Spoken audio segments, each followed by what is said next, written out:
உலகத்திலேயே ஒரு கோவிலுக்காக அரசாங்கமே ரோட தள்ளி போட்ட அனுபவத்தை நீங்க எங்கேயாவது கேள்விப்பட்டதுண்டா? நள்ளிரவுல தூங்கிக்கிட்டு வண்டி ஓட்டிட்டு போகும்போது பக்கத்துல ஒரு மனுஷன் வந்து எழுப்பிவிட்ட அனுபவத்தை நீங்க எங்கேயாவது கேள்விப்பட்டதுண்டா?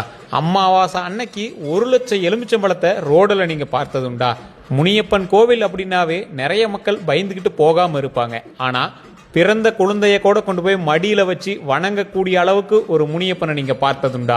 முனியப்பன் கோவில்கள்ல நள்ளிரவுல பக்கத்திலேயே போகாத சில மனிதர்கள் இருக்கக்கூடிய காலகட்டத்தில் நள்ளிரவு 12 மணி பூசை வாங்கக்கூடிய முனியப்பன் கோயிலை பத்தி உங்களுக்கு தெரியுமா? நெடுஞ்சாலையவே தள்ளி போட வச்சு அரசாங்கத்தையே அதிர வச்சு நள்ளிரவுல அத்தசாம பூசை வாங்கக்கூடிய ஒரு முனியப்பன் தான் வெண்ணங்குடி முனியப்பன்.